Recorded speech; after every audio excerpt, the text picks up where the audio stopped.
Like a vault of Golden Age Hollywood secrets, Moe Howard's garage remained shut for many years. Nobody was brave enough to tamper with it.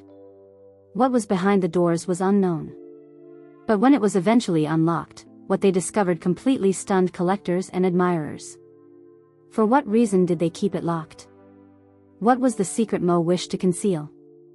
Keep checking back, because what transpired in that garage is far stranger than anyone anticipated. On June 19, 1897, Moses Harry Horwitz was born Moe Howard in Brooklyn, New York. He was the frontman of the well-known comedic ensemble The Three Stooges. Moe's comic antics, short fuse and skits, and fashionable hairstyle made him a beloved figure in American comedy. He spent many years making people laugh in theater, film, and television. After a lengthy period of ups and downs, Moe left show business by the mid-1970s. Shortly after his retirement, on May 4, 1975, Moe passed away. Moe spent his latter years in a home in the Hollywood Hills area of Los Angeles. The location is on a quiet street outside of the city, on 96th Avenue. The single-story home was constructed in a modern style in 1960. It featured a large lawn, 3 bedrooms, 3 bathrooms, and a swimming pool. Moe and Helen had plenty of space because the house was on a property that was more than 27,000 square feet. Together, they had spent a lot of time there. They could stay out of the spotlight there because it was peaceful. Few people discussed the garage located behind the main house. This garage in the back wasn't being used, like most of others. When Moe passed away in 1975, it was shut down.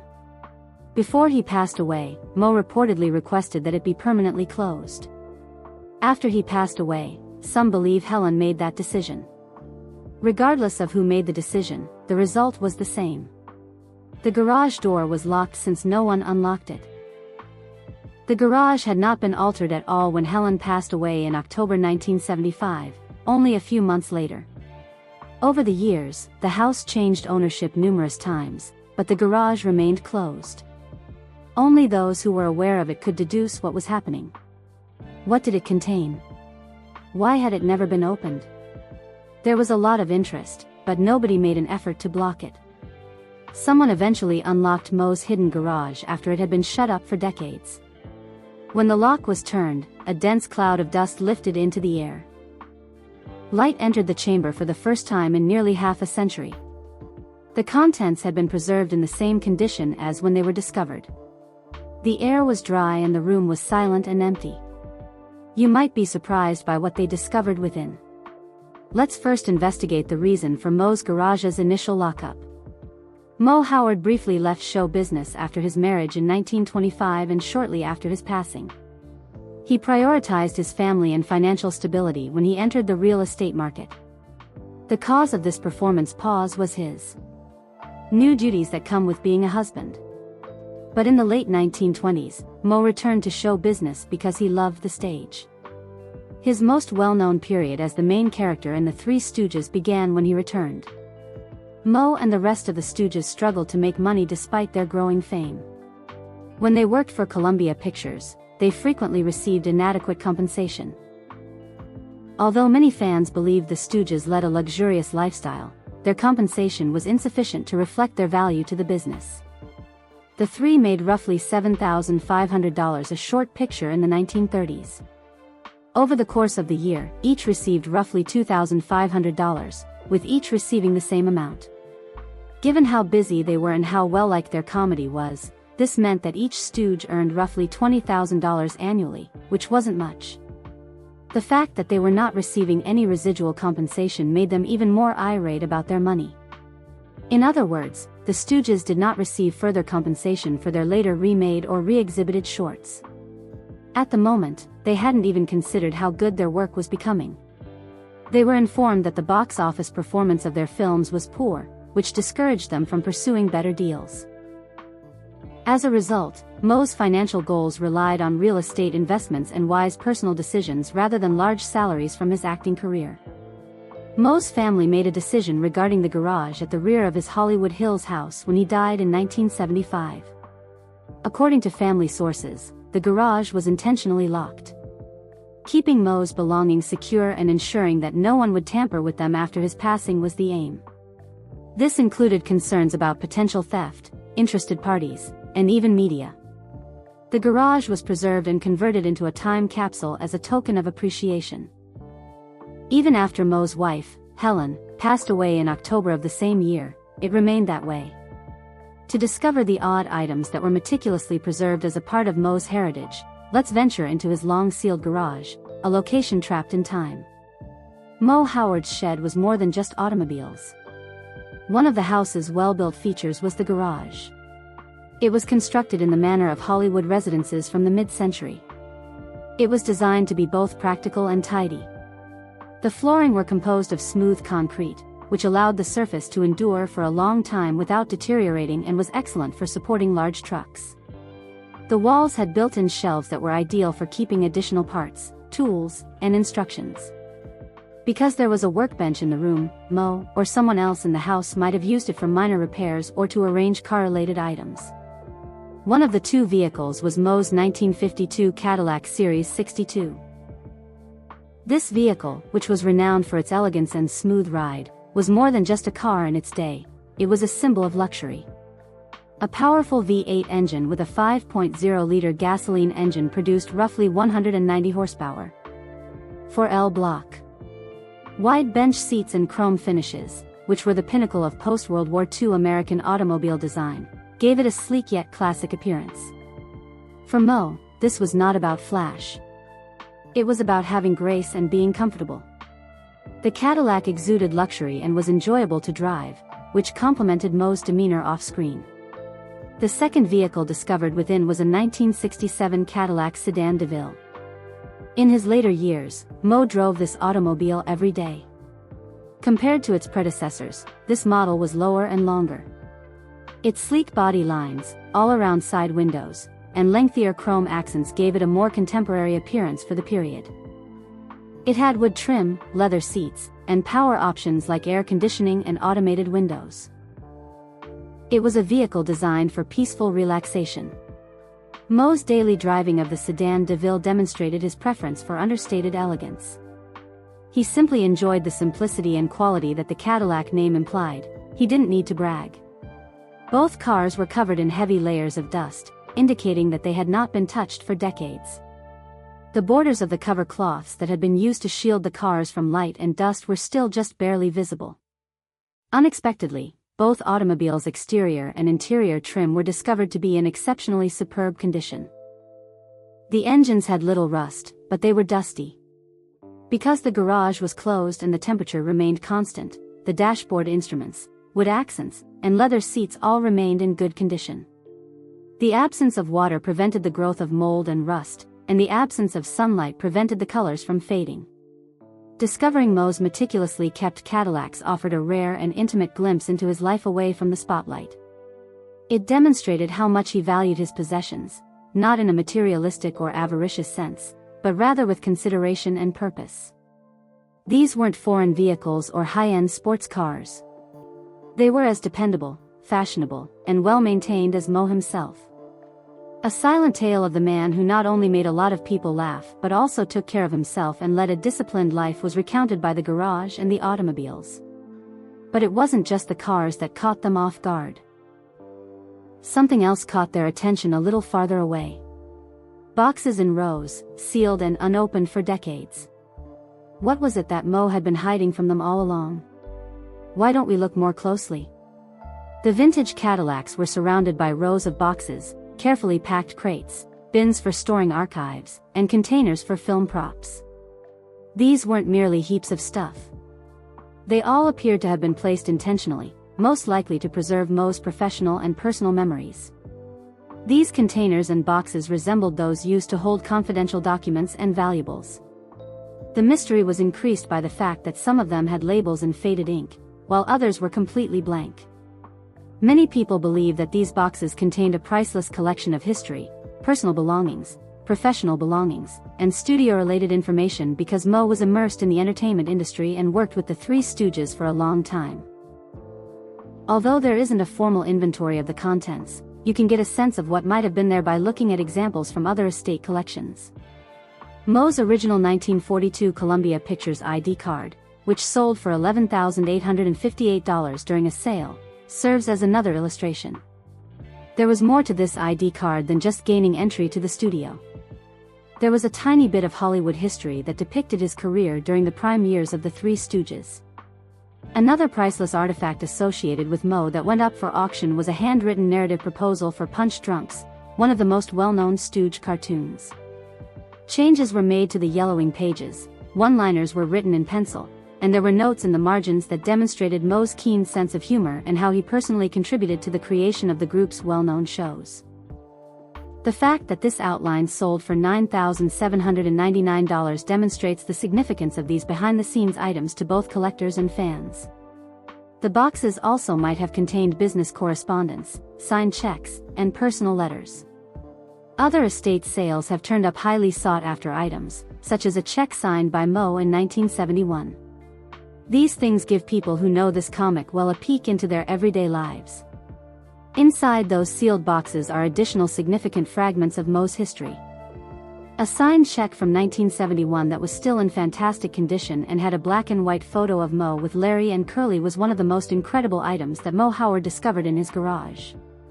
The check, which was drawn from an account he and his wife Helen shared, was written on September 21st.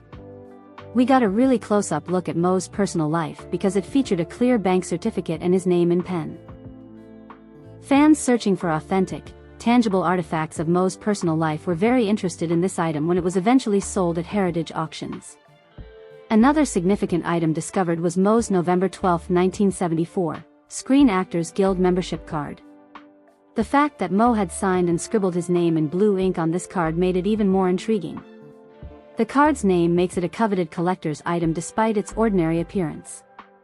Heritage auctions offered it for sale along with an authenticity certificate. This demonstrated how commonplace items can have significant historical significance when associated with well-known figures. The curators discovered vintage posters and promotional materials from Moe's film career as they delved further into the archive boxes. Original lobby cards and posters from classic Stooge films, such as Uncivil Warriors, 1935, and Calling All Curse, 1939, were surprisingly well preserved because they were kept flat and out of the sun. Ultimately, an estimated $30,000 painting of Uncivil Warriors sold at auction. Calling All Curse sold another one at over $6,500. Because they are difficult to locate and evoke sentimental feelings among Stooge fans and collectors, these objects are quite costly. They collected more than simply promotional goods. Nestled within were dedication pages, music, and private letters from Moe himself. Some were addressed to his wife Helen, while others were addressed to his daughter Joan. One particularly poignant dedication, likely a draft of his book, contained profound reflections on celebrity, aging, and family. It was auctioned along with picture albums and home movie reels. Every object provided a poignant glimpse into Moe's life away from the screen. Then there were boxes containing displays of autographs, including album pages signed by Moe and Curly together, framed with vintage photographs. These sets were offered for sale at heritage auctions and brought in a modest sum of several $1,000s. They were cherished relics of Hollywood history that had been preserved throughout the years, not merely signatures. This demonstrates how much Moe's memory still resonates with admirers. The sale itself went quite well, and many were astounded to hear of the hidden gems discovered in Moe Howard's garage. What's fascinating, though, is what fans think of it all. They did what I'll tell you. When Moe Howard's sealed garage was discovered decades after his death, fans were both overjoyed and moved to tears. Long-lost gems from the Three Stooges' heyday were discovered during the garage's public sale. However, why the garage was shut up in the first place remains a mystery. The motivations for this conduct remain largely unknown. They touch on family decisions, personal history, and the steadfast devotion of Moe's admirers. On Reddit, fans frequently expressed their displeasure with the way businesses handled Moe and the other Stooges. Despite their global fame and mythology, they received little to no compensation for their work, despite the fact that their comedic shorts had been aired repeatedly on television for generations. Because of this injustice, a lot of people believe that Moe led an oddly humble life and maintained his personal belongings as aspects of who he was rather than as collections. Some believe that Moe was very careful to safeguard his belongings because he wanted to preserve his reputation and was aware that he wasn't paid in full during his lifetime. In this case, the secured garage serves as a safe haven for pride and image that cannot be abused or misinterpreted, in addition to being a location to store belongings. It was more of an accident, according to others, the shed, which was once filled with personal. Over time, memories simply became hazy. Moe's immediate family grew older and passed away over time. The garage was disregarded because there were no immediate heirs to take it. Supporters liken it to a crypt, which is a time capsule of a more innocent era that was unintentionally preserved rather than intentionally. Moe wasn't just a humorous person. His admirers viewed him as a reminder of the greatest of slapstick humor, how much fun it was to giggle as a kid, and how resilient people can be when things go wrong. Those who truly care about him refer to him as the heart of the Three Stooges, a family man, and a comedy genius. The closed garage is more than just a room filled with souvenirs for those who grew up watching Moe. The individual who assisted them in remembering things is honored at this memorial. Beyond his well-known bowl cut and ridiculous punches, Moe Howard is noted for much more. In addition to being the Three Stooges' leader, he was also their founder and the driving force behind them during decades of difficult times in the entertainment industry. His journey from poverty to becoming one of the most well-known comedians was characterized by perseverance, selflessness, and a deep faith in the therapeutic use of humor. Moe's passion for theater and his drive to bring joy to others influenced his early years. In Brooklyn, New York, Moe was born Moses Harry Horwitz in 1897. He was raised in a working-class Jewish household.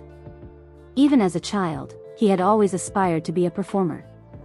He dropped out of school before completing high school, not out of protest but in pursuit of a dream. Since he didn't have many job opportunities at first, he spent years performing in small vaudeville acts, frequently making very little money and trying to establish a steady career in entertainment. When Moe joined Ted Healy and introduced his brothers Shemp and later Larry Fine, things started to shift. This group evolved into the Three Stooges that fans are familiar with today. Moe's motivation and direction were crucial to the trio's longevity.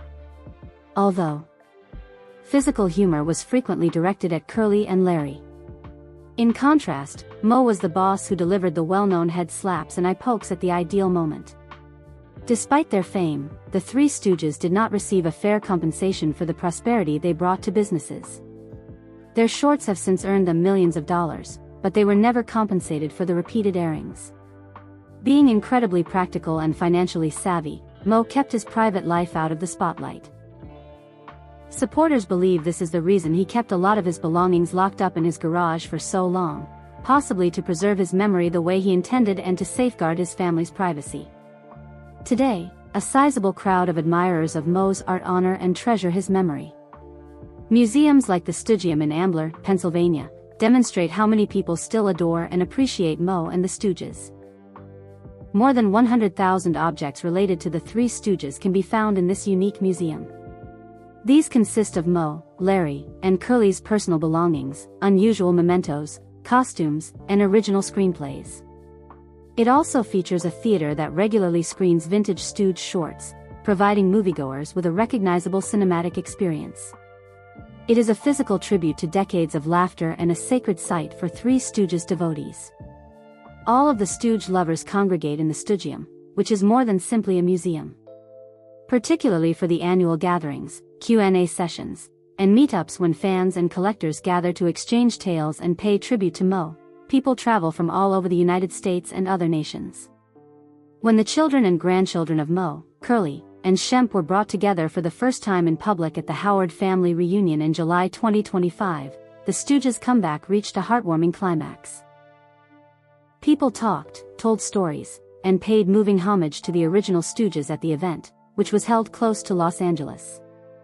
When future generations expressed their desire to continue the family legacy, it deeply touched fans.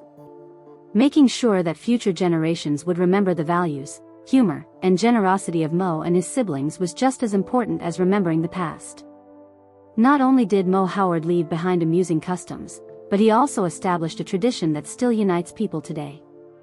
Hard work and passion have the power to permanently alter society. An excellent illustration of this is his transformation from a struggling entertainer to a comedy legend. How do you feel about the odd items discovered in Moe's garage? Were they intended to remain secret, or do you believe they provide us with a clearer glimpse into his private life? Post your ideas in the space provided below. Tell us what you think, please.